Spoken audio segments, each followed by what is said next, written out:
Tuhan Tuhan Yesus. Silakan duduk kembali, saudara. Selamat malam. Ada shalom? Kurang semangat. Ada shalom? Semua diberkati Tuhan, amin. Puji nama Tuhan. Baik, hari ini kita merayakan sekali lagi hari besar umat Kristen yang terakhir, yang kelima. Kita merayakan Pentakosta. Jadi hari ini kita akan belajar tentang the act of Holy Spirit. Kita akan melihat sama-sama tentang peran Roh Kudus di dalam kehidupan kita orang-orang percaya. Saudara siap diberkati Tuhan? Mari kita baca dari satu teks firman Tuhan dan kita akan belajar bersama-sama dari Efesus 3. Kita akan baca ayat yang ke-14 sampai dengan ayat yang ke-21. Saudara, Efesus 3 ayat 14 sampai 21. Mari sama-sama kita baca firman ini dengan suara yang keras. 2, 3 ya. Itulah sebabnya aku sujud kepada Bapa, yang daripadanya semua turunan yang ada di dalam surga dan di atas bumi menerima namanya. Aku berdoa supaya Ia menurut kekayaan kemuliaannya menguatkan dan meneguhkan kamu oleh Roh-Nya di dalam batinmu, sehingga oleh imanmu Kristus diam di dalam hatimu dan kamu berakar serta berdasar di dalam kasih. Aku berdoa supaya kamu bersama-sama dengan segala orang kudus dapat memahami betapa lebarnya dan panjangnya dan tingginya dan dalamnya kasih Kristus, dan dapat mengenal kasih itu sekalipun ia melampaui segala pengetahuan. Aku berdoa supaya kamu dipenuhi di dalam seluruh kepenuhan Allah. Bagi Dialah yang dapat melakukan jauh lebih banyak daripada yang kita doakan atau pikirkan, seperti yang ternyata dari kuasa yang bekerja di dalam kita. Dan bagi Dialah kemuliaan di dalam Yesus, di dalam jemaat dan di dalam Kristus Yesus, turun-temurun sampai selama-lamanya. Amin. Puji nama Tuhan. Saudara, teks firman Tuhan yang kita baca tadi berisikan tentang doa-doa Paulus kepada jemaat di Efesus. Nah, kalau kita baca dengan teliti dan kita renungkan itu, maka kita akan melihat sesungguhnya yang menjadi fokus daripada doa Paulus itu adalah tentang satu pribadi yang bergerak, yang berkuasa di dalam diri setiap orang percaya. Namanya apa, saudara? Roh Kudus. Makanya kalau saudara baca sekali lagi di ayat yang ke-20, Paulus menutup perkataannya dengan perkataan ini, bagi Dialah yang dapat melakukan jauh lebih banyak daripada yang kita doakan atau pikirkan, seperti yang ternyata dari kuasa yang bekerja di dalam kita. Apa yang bekerja di dalam kita? Apa yang berkuasa yang bekerja di dalam kita? Jawabannya cuma satu, Roh Allah, Roh Kudus yang tinggal di dalam kita. Kalau setuju katakan amin, saudara. Jadi sebenarnya fokus Paulus adalah bicara tentang kuasa Roh Kudus. Roh Kudus yang bekerja di dalam kehidupan orang-orang percaya. Roh Kudus inilah yang akan memimpin kita untuk terus berjalan melewati kehidupan ini, untuk pada akhirnya kita bisa mencapai pada tujuan kita. Nah, hari ini kita bersyukur kita merayakan Pentakosta. Roh Kudus dicurahkan bagi kita orang-orang percaya. Bahkan Roh Kudus saat ini sudah dimateraikan di dalam kehidupan kita. Nah, berdasarkan Efesus 3 ini, kita akan belajar sama-sama malam hari ini, dan kita akan melihat tentang peranan Roh Kudus bagi kehidupan orang percaya. Saya mencatat, saudara, ada 3 peran Roh Kudus bagi orang percaya. Saudara siap diberkati Tuhan? Kita belajar berdasarkan doa Paulus ini, berdasarkan kitab Efesus 3 ini. Yang pertama, coba kita lihat di ayat yang ayat yang berapa tadi? 16. Yang pertama kita lihat sama-sama peran Roh Kudus yang pertama ada di ayat yang ke-16. Ini doa Paulus yang pertama. Aku berdoa supaya Ia menurut kekayaan kemuliaannya menguatkan dan meneguhkan kamu oleh apa? Roh-Nya di dalam batinmu. Jadi jelas banget peran Roh Kudus yang pertama bagi orang percaya adalah ini, untuk menguatkan dan meneguhkan batin kita. Kalau setuju katakan amin, saudara. Ini peran Roh Kudus yang pertama, untuk menguatkan dan meneguhkan batin. Dan ini adalah modal yang paling utama yang kita butuhkan untuk kita bisa melihat kemenangan. Karena sesungguhnya, saudara, kekuatan manusia itu bukan apa yang ada di luar. Kita seringkali menilai orang dari apa yang ada di luar. Kita merasa orang itu punya segalanya, orang itu punya karir yang hebat, orang itu punya kedudukan yang tinggi, punya prestasi yang luar biasa. Kita merasa orang itu hidupnya kuat. Tapi saya mau katakan hari ini dengar baik-baik, kekuatan seseorang itu tidak diukur berdasarkan apa yang di luar. Kok ada yang amin? Amin. Tidak dilihat dari apa yang ada di luar. Karena saudara boleh lihat ada banyak orang yang punya prestasi yang tinggi, jabatan yang luar biasa, pekerjaan yang hebat, karir yang dahsyat. tapi hidupnya stres luar biasa, betul? Oh iya, ada orang yang terkenal luar biasa hebat, terkenal, tapi depresi, akhirnya mati bunuh diri.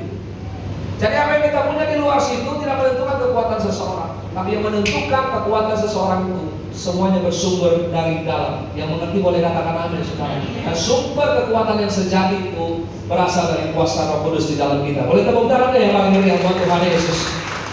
Amin. Itu sumber kekuatan yang sejati berasal dari Roh Kudus. Nah, hari ini saudara, Roh Kudus sudah dimateraikan di dalam kita. Curahkan, dimateraikan di dalam kita, tinggal di dalam kehidupan orang percaya. Maka sadari itu, saudara tak pernah berjalan sendiri. Ada kuasa Tuhan di dalam kita yang pastinya memberikan kita kekuatan dan meneguhkan setiap batin kita. Untuk apa? Supaya kita bisa kuat di dalam menghadapi segala sesuatu. Di dalam Roma 5, coba kita lihat sebentar, saudara. Roma 5 ayat yang ketiga sampai 5, firman Tuhan bilang begini. Dan bukan hanya itu saja, kita malah bermegah juga ya dalam kesengsaraan. Karena kita tahu bahwa kesengsaraan itu menimbulkan apa? Ketekunan. Dan ketekunan itu menimbulkan tahan puji.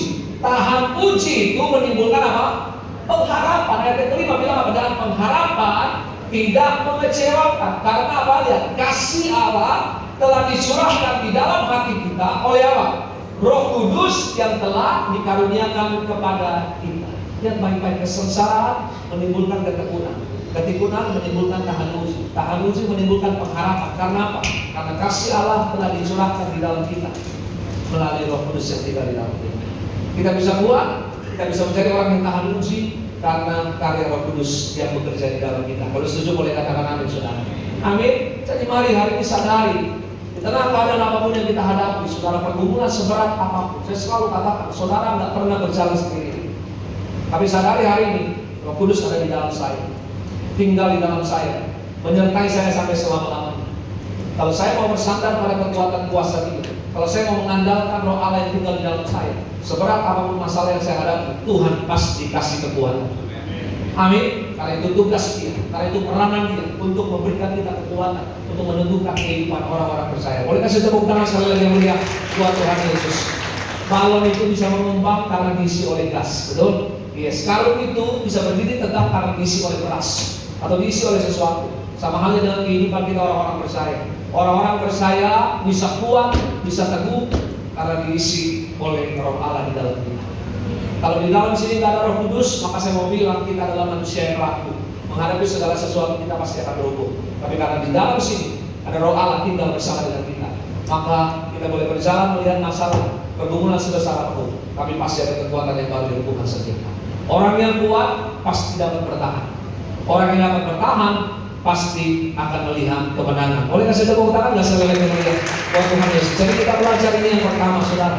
Doa Paulus jelas kepada kita semua. Yang pertama, peran Roh Kudus bagi kehidupan orang percaya adalah untuk menguatkan dan meneguhkan batin kita. Jadi mulai hari ini andalkan Dia.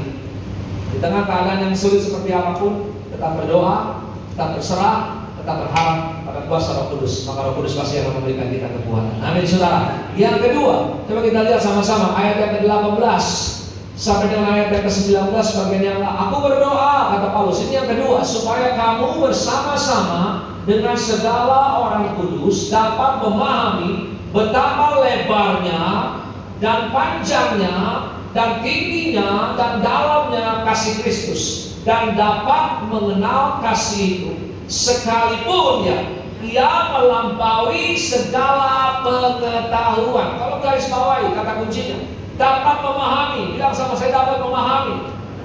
Kemudian garis bawahi kata kuncinya, sekalipun Ia melampaui segala pengetahuan. Saudara lihat baik-baik, ini yang kedua, doa Paulus, supaya kita semua dapat memahami, supaya kita semua sekalipun itu melampaui segala pengetahuan, kita dapat mengerti. Jadi ini peran Roh Kudus yang kedua di dalam hidup orang percaya. Apa itu, saudara? Untuk memberikan kepada kita hikmat dan pengertian. Kalau setuju boleh katakan amin. Ini peran Roh Kudus yang kedua di dalam kita orang-orang percaya, supaya kita dapat memahami, supaya kita dapat mengerti, sekalipun itu melampaui segala akal pikiran. Ini namanya hikmat, ini namanya pengertian. Dan itu adalah tugas peranan Roh Kudus di dalam hidup orang percaya. Nah, di dalam menjalankan hidup ini, saya mau katakan sama saudara, kita butuh yang namanya hikmat. Kita butuh yang namanya pengertian. Supaya apa? Supaya kita bisa berjalan dengan benar. Terkadang kita harus menyadari bahwa yang kita butuhkan itu bukan mukjizat Tuhan. Saudara harus tahu. Seringkali yang kita doakan kepada Tuhan, kita minta hanya mukjizat. Yang kita doa, kita minta hanya berkat Tuhan. Padahal sesungguhnya yang kita butuhkan adalah bukan hanya sekedar mukjizat, tapi yang kita butuhkan lebih daripada itu. Apa? Kuasa hikmat Tuhan. Karena saudara harus tahu, seringkali Tuhan menggunakan masalah untuk apa? Mendidik kita, mengajar kita, betul? Oh iya. Jadi kalau hari ini yang kau doa minta cuma hikmat dari Tuhan, saudara cuma minta mukjizat dari Tuhan, pemulihan dari Tuhan, berkat-berkat Tuhan. Seringkali kita nggak melihat itu. Kenapa? Karena Tuhan tidak akan menyediakan itu ketika engkau seharusnya memperoleh hikmat dari Tuhan. Saya kasih contoh gitu. Ada orang gagal dalam bisnis, di dalam usahanya, tapi kemudian dia doa minta pemulihan dari Tuhan. Padahal sebenarnya yang menyebabkan dia gagal adalah karena serakah. Bisa mengerti maksudnya? Jadi apakah ketika kau doa sama Tuhan minta Tuhan pulihkan, kemudian Tuhan akan pulihkan? No. Kalau Tuhan gantikan apa yang saudara hilang, kerugian saudara dipulihkan oleh Tuhan, Tuhan tak mengajarkan apa-apa buat saudara. Kau gak akan mengerti tentang kesalahanmu. Tapi justru Tuhan mengajar kita, mendidik kita melalui pelanggaran itu, kesalahan itu, masalah itu, bahwa penyebabnya itu apa. Makanya kita doa, kita perlu untuk minta yang namanya hikmat daripada Tuhan. Nah, Roh Kudus di dalam kita untuk memberikan kepada kita tentang hikmat dan pengetahuan. Kalau setuju boleh bilang amin, saudara. Amin. Makanya mulai hari ini yang kedua, setiap hari dalam doamu, minta hikmat sama Tuhan. Coba saya mau tanya, siapa di sini? Jawab jujur. Siapa di sini yang kalau doa minta hikmat sama Tuhan? Ada? 1, 2, 3, 4. Coba 4 orang dari 10.000 orang. Ya, memang kalau dibandingkan, saya mau bilang pasti jarang sekali. Kita doa minta hikmat itu jarang sekali. Hampir mungkin hampir enggak. Yang kita doa selalu pasti minta berkat Tuhan. Jawab jujur saja, saudara. Tapi hari ini melalui peristiwa pencurahan Roh Kudus kita belajar sama-sama. Tuhan mengajarkan sama kita, Roh Kudus ada di dalam kita. Dia memberikan kepada kita hikmat dan pengertian. Maka mulai hari ini kita berjalan, jangan berjalan sendiri. Jangan mengandalkan kekuatan kita. Jangan lagi mengandalkan manusia, tapi andalkan Roh Allah yang ada di dalam kita. Karena dia memberikan kepada kita hikmat dan pengertian. Setuju bilang amin, saudara. Salomo bilang begini di dalam Amsal 3. Coba lihat baik-baik, ini satu firman yang bagus banget. Amsal 3 ayat 13-15. Berbahagialah, kata Salomo, orang yang mendapat apa? Hikmat. Orang yang memperoleh kepandaian, karena keuntungannya melebihi keuntungan perak, dan hasilnya melebihi apa? Emas. Ia itu lebih berharga daripada permata. Apapun yang kau inginkan tidak dapat menyamainya. Lihat baik-baik, apa yang kita inginkan di dunia ini tidak bisa menyamai daripada perolehan sebuah hikmat. Ini penting. Hikmat itu lebih berharga dari perak, lebih berharga dari emas, lebih berharga daripada permata. Apapun yang kita minta di dunia ini tidak bisa menyamai apa? Berkat hikmat yang Tuhan kasih. Karena kita butuh itu untuk bisa berjalan dengan benar, untuk bisa bertindak dengan baik dan benar. Kita butuh yang namanya hikmat Tuhan. Jadi sekali lagi saya katakan, mulai hari ini, sadari ini, pulang dari tempat ini, bahwa kabar baik ini, Roh Kudus di dalam saya memberikan kepada saya hikmat dan pengertian. Jadi mulai hari ini saya nggak boleh berjalan sendiri lagi. Dalam mengambil setiap keputusan apapun itu, saya harus tanya sama Tuhan. Melalui apa? Rohnya yang tinggal di dalam saya. Dia akan memberikan kepada saya hikmat, pengertian, untuk saya boleh berjalan dengan benar, untuk saya boleh mengambil keputusan yang baik dan benar. Kalau kita selalu mengambil keputusan yang baik dan benar berdasarkan hikmat yang Tuhan kasih, maka saya mau bilang sama saudara saya lah, hal-hal baik pasti akan datang ke dalam kehidupan kita. Amin. Jadi mulai hari ini biasakan andalkan Tuhan dalam hidup kita. Jangan berjalan sendiri lagi. Sekalipun kau punya banyak, bisa banyak, lebih banyak, tapi terus jalan bersama dengan Tuhan. Terus berdoa, minta hikmat sama Tuhan. Dia pasti akan tolong kita. Dia kasih hikmat pengertian untuk kita berjalan dalam kebenaran dan melihat hal-hal baik terjadi dalam hidup kita. Tepuk tangan sekali lagi yang melihat Tuhan Yesus. Jadi yang kedua kita belajar, saudara, peran Roh Kudus yang kedua bagi hidup orang percaya adalah memberikan kepada kita hikmat dan pengertian. Ini yang kedua. Yang ketiga, yang terakhir, coba kita lihat sama-sama di ayat yang ke-19 bagian yang B. Saya undang Oji, siap-siap. Ini doa yang ketiga dari Paulus. Dikatakan, aku berdoa supaya kamu dipenuhi di dalam seluruh kepenuhan Allah. Kalau garis bawahi kata kuncinya, dipenuhi di dalam seluruh apa? Kepenuhan Allah. Apa yang Alkitab katakan tentang kepenuhan Allah? Coba kita lihat sebentar ya, di dalam Kolose 1 ayat 19. Karena apa? Seluruh kepenuhan Allah berkenan diam di dalam Dia. Siapa itu Dia? Kristus. Seluruh kepenuhan Allah ada di dalam Yesus. Lihat baik-baik. Nah, Yesus yang adalah kepenuhan Allah itu sendiri saat ini sudah naik ke surga. Dan waktu dia naik ke surga, dia dikirimkan pribadi yang lain. Bagian daripada Allah Tritunggal, Bapa, Putra, dan Roh Kudus. Dikirim Roh Kudus turun tinggal di dalam kita. Dia adalah Tuhan sendiri tinggal di dalam kita. Makanya Paulus berdoa apa? Supaya kita semua mengalami kepenuhan Allah, dipenuhi dengan kepenuhan Allah. Jadi inilah peran Roh Kudus yang ketiga yang terakhir di dalam kita orang percaya. Untuk apa? Memenuhi kehidupan orang percaya. Kalau setuju dengan saya boleh katakan amin, saudara. Ini peran Roh Kudus yang ketiga yang terakhir untuk memenuhi kehidupan orang percaya. Nah, kenapa kita orang percaya harus dipenuhi oleh Roh Kudus? Kenapa Roh Kudus harus memenuhi kehidupan orang percaya? Saya pernah bahas ini. Dipenuhi oleh sesuatu artinya dikuasai oleh sesuatu. Dengan baik-baik, saya ulang sekali lagi. Dipenuhi oleh sesuatu artinya dikuasai oleh sesuatu. Orang kalau hari ini dipenuhi dengan kebencian, maka dia pasti akan dikuasai oleh kebencian. Dia pasti akan selalu melihat sisi negatif dari segala sesuatu. Pernah lihat orang seperti ini kan? Ketemu orang seperti ini selalu bilang, nggak mungkin lah, itu nggak bagus, gue nggak setuju, begini. Ya, apapun, segala sesuatu pasti dilihat dari sisi yang negatif. Orang seperti ini dipenuhi dengan kebencian. Baik dikuasai oleh kebencian, melihat segala sesuatu dari sisi yang negatif. Orang yang penuh dengan kepahitan akan dikuasai oleh dendam. Jadi akan membalaskan setiap orang apa yang dia terima. Pernah ketemu orang seperti ini? Dikit-dikit bilang apa? Gak bisa, jangan mau lu digituin. Bego lu, jangan mau. Balas begini, apa harus begini. Pernah ketemu orang seperti itu? Ya. Sikapnya berlawanan dengan anak Tuhan yang sejati. Orang-orang seperti ini dipenuhi oleh kepahitan, juga dikuasai oleh dendam. Supaya dia membalaskan setiap orang menurut apa yang dia terima. Orang kalau dikuasai, orang kalau hari ini dipenuhi dengan kekhawatiran, maka dia akan dikuasai oleh ketakutan. Maka orang-orang seperti ini pasti akan selalu overthinking. Ada banyak orang-orang Kristen yang overthinking, berpikir terlalu jauh. Aduh gimana nanti kalau begini? Aduh gimana nanti kalau begini? Anak saya menikah, terus suaminya keluar kota, gimana ya? Ini bahaya nggak ya? Aduh saya begini. Hal-hal seperti itu yang nggak ada kita dipikirin.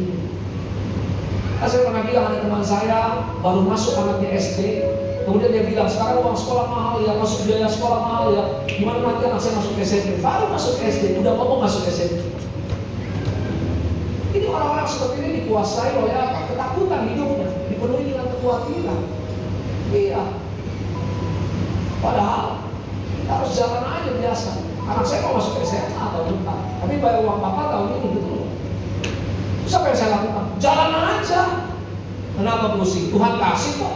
Tahu dari mana? Buktinya udah jelas. Masuk SD Tuhan kasih, masuk SMP Tuhan kasih. Masa masuk SMA Tuhan nggak kasih? Betul nggak? Ya udah. Kapan bayarnya? Belum sekarang lah. Ya ntar aja urusan nanti. Ngapain lu pusing sekarang? Betul nggak?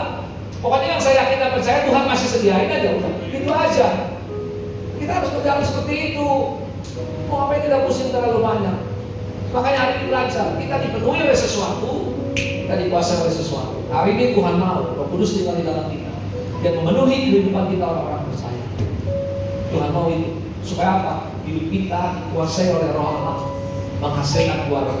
Dan kita belajar sama-sama kasih, sukacita, damai sejahtera, kesabaran, kemurahan, kebaikan, kesetiaan, kemaluan, dan penguasaan diri. Kalau mengerti boleh bilang amin, saudara. Jadi mulai hari ini yang terakhir ini, kita harus belajar ini. Pulang dari tempat ini sadari, di dalam saya ada Roh Kudus yang berperan untuk memenuhi kehidupan saya orang percaya. Jadi mulai hari ini izinkanlah Roh Kudus untuk bekerja. Bilang sama saya, izinkan. Kenapa harus diizinkan? Kalau kita nggak ngasih izin, kalau kita melawan dia akan bekerja. Roh Kudus itu tak akan pernah meninggalkan kita. Dengar ya, dia nggak akan pernah meninggalkan kita. Selama kita percaya Yesus, dia akan pernah meninggalkan kita. Jadi jangan pernah doa minta Roh Kudus hadir. Roh Kudus di dalam bilang begini, woi, gue udah di dalam. Jadi nggak usah undang dia hadir lagi, dia udah ada di dalam kita. Tapi Roh Kudus itu bisa padam. Kayak firman Tuhan bilang, jangan padamkan roh. Bagaimana caranya Roh Kudus padam? Roh Kudus adalah roh kebenaran. Pakai logika aja, make sense. Roh Kudus adalah roh kebenaran. Memimpin kita berjalan di dalam seluruh kebenaran. Jadi kalau kita tidak mau berjalan di dalam kebenaran, ikut sama dia, kita melawan dia, maka dia akan padam. Betul? Oh iya. Karena dia tidak bisa berfungsi sebagaimana mestinya. Roh kebenaran yang memimpin kita dalam kebenaran. Makanya mulai hari ini, kalau kita sadar ada roh Allah dalam saya, dan saya mau mengalami penuhan roh Allah, saya harus izinkan untuk dia bekerja. Mulai hari ini jangan lagi kompromi dengan dosa. Kalau setuju boleh bilang ke saudara.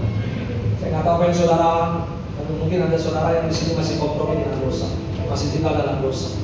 Satu-satunya menghalangi kita untuk mengalami penuhan Roh Kudus adalah dosa. Orang nggak bisa penuh dengan Roh Kudus karena dosa. Jadi jangan ketika saudara berbahasa roh, saudara bilang saya penuh dengan Roh Kudus. Siapa yang bilang? Ajarannya mana? Kasih tahu saya kalau ada ayat. Berbahasa roh itu bukan tanda orang penuh dengan Roh Kudus. Itu hanya karunia roh, karunia yang dikasih oleh Tuhan. Jadi jangan doa minta Tuhan saya mau berbahasa roh supaya saya penuh dengan Roh Kudus. Tidak ada ajaran seperti itu. Bahasa roh nggak bisa dipelajari. Itu karunia dari Tuhan. Kalau saudara dapat bahasa roh sekarang, puji Tuhan. Itu anugerah. Tapi kalau nggak bisa, nggak usah nangis. Nggak usah ngerayat minta. Karena si orang mengalami penuh Roh Kudus bukan berbahasa roh, tapi buahnya yang bisa kita lihat. Amin. Dan untuk bisa mengalami penuh Roh Kudus, caranya cuma satu, hidup benar. Dan hari ini, sedikit kita sekali lagi, apa yang saya lakukan? Kalau saya masih kompromi dengan dosa, hari ini begitu keputusan saya harus tinggalkan dosa. Kalau saudara nggak kuat, nggak tahu gimana caranya, minta kekuatan Tuhan. Roh Kudus akan menuntun kita berjalan dalam kebenaran. Kalau kita terus izinkan dia bekerja, menuntun kita dalam kebenaran, maka percayalah kita akan mengalami penuhan Roh Kudus, menghasilkan buah-buah roh dalam kehidupan kita. Dan dimanapun kita berada berjalan, kita pasti akan selalu melihat kemenangan, kemuliaan, demi kemuliaan bersama dengan Tuhan. Tepuk tangan yang meriah sekali lagi buat Tuhan Yesus. Untuk tempat kita sama-sama saudara. Malam hari ini boleh kita pamit berdiri, sejenak kita menaikkan syukur kita sama Tuhan. Terima kasih Tuhan Yesus. Kami mau datang sama Tuhan malam hari yang baik ini. Kami mau naikkan syukur kami. Ya Roh Kudus, ku haus padamu.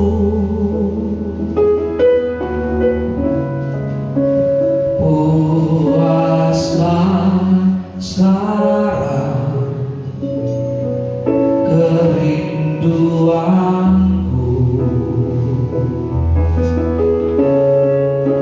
Ya Roh Kudus, Kau menuntunku.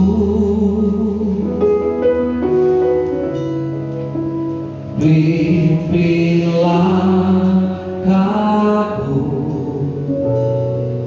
ku taat selalu. Angkat tangan kita dua-dua malam hari ini. Nyatakan kemuliaan-Mu di tempat